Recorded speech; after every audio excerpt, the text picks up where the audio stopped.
I'm now ready to address the latter part of Chapter 8. We're going to start with amortized loans.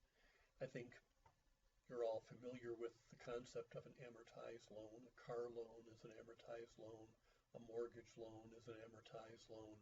These are loans where you make a series of equal payments, and at the end of a certain amount of time, you will have paid off all the interest and principal that is owed, and each payment that you make has part of that payment going towards the interest that's owed and part of the payment that is going towards the principal that needs to be paid off.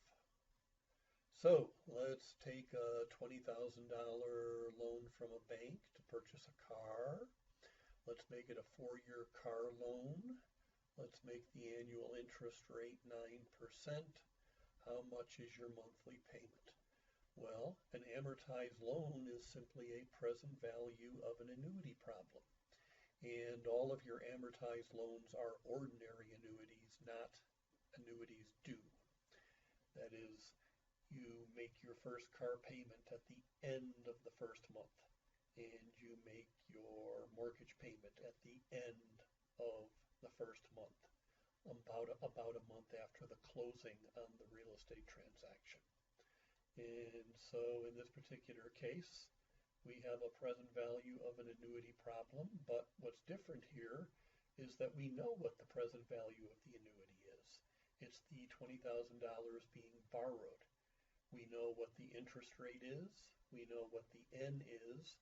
What we don't know is the payment, which in this case is a monthly payment. So we are now moving away from problems where everything was in years and recognizing that sometimes the time element is other than a year, in this case a month. We could have quarterly, we could have semi-annual problems. We're going to look at a variety of different timing possibilities. So anyhow, what we have here is a 9% annual interest rate. So we have to convert that to a monthly figure. So when you're doing this algebraically using equation 8-4, you have to take the interest rate, express it as a decimal, so that would be 0.09. And now to make that annual 0.09 figure a monthly figure, I divide 0.09 by 12 because there are 12 months in a year, and I get 0.0075. So the K in the equation is 0.0075. What about my N? My N is 4 when it's expressed in years, but I don't want it expressed in years. I want it expressed in months. So how many months are there in 4 years? The answer is 4 times 12. Since there are 12 months in a year, there are 48 months in 4 years. So for this particular car loan, I do the math. For this value in the parentheses, I'm going to urge you to work that out yourself to make sure that you're comfortable with the computations. So 1 minus 1 over 1.0075 raised to the 48th power, all that over 0.0075 is going to give you 40.184782. And so I divide that into 20,000 and I get the payment of $497.70. So that would be your monthly payment. Now, sometimes we have what's known as a perpetuity. A perpetuity is an annuity that goes on forever. You might say, well, how could you ever have something that goes on forever? And I would say, well, look at preferred stock. It pays a stated dividend, in this case $5, every year, so it's at a constant time interval. It is years in this particular case, and if the required rate of return were 8%, we would have $5 divided by 0.08 which would give you $62.50. So that's how we take the present value of a perpetuity. Sometimes you're not solving for the future value or for the present value or for the missing payment. Sometimes you're solving for the missing K. And so if we had a $200 investment that's grown to $230 over 2 years, we could compute the annual rate of return on this investment. So we could simply go back to our equation 8-1, plug in 200 for the present value, plug in 230 for the future value, plug in 2 for the n, and solve for the unknown k. So you can see I could multiply both sides of the equal sign here by 1 over 200 and make that 200 go away. And the left-hand side of the equal sign is now 1.15, which is equal to 1 plus k squared. I could take the square root of both sides of the equal sign, therefore maintaining the equality, and I would have 1.0724 is equal to 1 plus k. I subtract 1 from both sides of the equal sign, and I get k equal to 0.0724, or 7.24%. So if I were to invest $200 at 7.24% annual interest, compounded annually for 2 years, that money would grow to $230. Now, sometimes you put your money into a savings account, for example, at a bank, where the interest is compounded more frequently than annually. So we're going to do a $500 investment with a 9% annual interest rate. We're going to leave the money in there for 2 years, and we're going to see how the frequency of compounding affects what our money grows to. So the starting point is simply 500 times 1.09, 0.09 being the decimal expression of 9%, raised to the second power, because this is for 2 years. And with annual compounding, our money has grown to $594.05. Suppose you had a bank that compounded interest semi-annually. This would clearly be more advantageous to us than annual compounding, because the interest on interest phenomenon would kick in sooner, after half a year, rather than having to wait a whole year for the interest on interest to kick in. So what's the interest rate? Well, if it's 9% or 0.09 expressed as a decimal, then there are 2 semi-annual periods per year. So 0.09 divided by 2 gives us 0.045.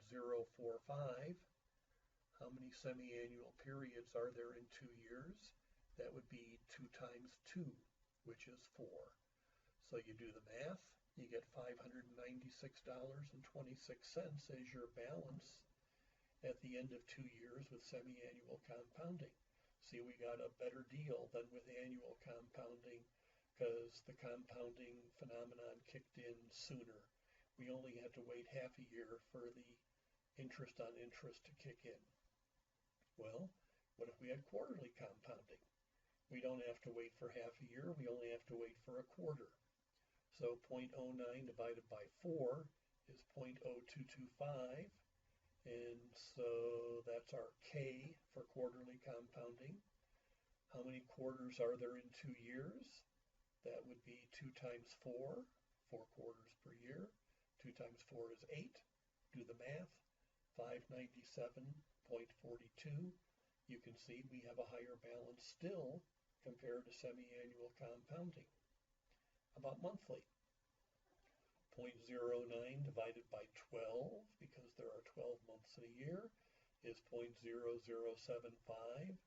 How many months are there in 2 years? That would be 24. 2 times 12 is 24. $598.21 is our balance with monthly compounding. Again, we're getting more in our ending balance the more frequently we compound the interest. Now this one kind of looks silly, but it's not. There are many banks out there that compound the interest daily. How do you express K on a daily basis? You take 0.09 and you divide by 365, the number of days in a year. So 0.09 divided by 365 is 0.0002465575. How many days are there in 2 years? That would be 2 times 365, or 730. Do the math. We're all the way up to $598.60. Now, you look at this and you say, wow, daily compounding, that's as good as it gets. You say, no, it's not.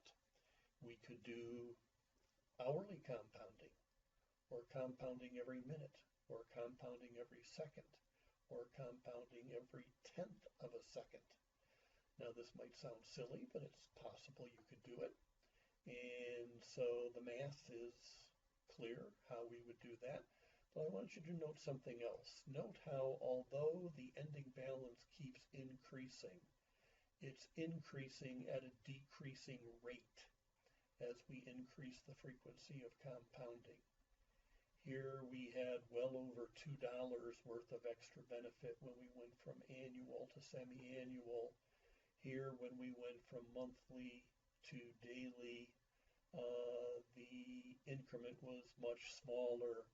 We only got an extra 39 cents by going from monthly to daily compounding. So we're approaching a limit. What is that limit? That limit is what's known as continuous compounding. So with continuous compounding, the compounding frequency is infinitely large, and the compounding period is infinitely small. And so we have a formula for continuous compounding. We use the e to the x key on our financial calculator. I'll show you how to do that when I step through this in a separate recording. And so e is the natural antilog of 1. And so if we had $500 invested for 2 years at 9% with continuous compounding, I would raise e to the power of 0.09 times 2 and then multiply by 500, and I would get $598.61. I call your attention to the fact that I'm 598.61, and back here with daily compounding I was 598.60. So I'm only squeezing an extra penny out of the bank with this particular continuous compounding problem. And so I will be going through many of these slides for you, not in the slideshow mode, and I'll be able to superimpose my financial calculator, and I'm going to be able to step you through the process of making these computations. But that'll take care of things for now.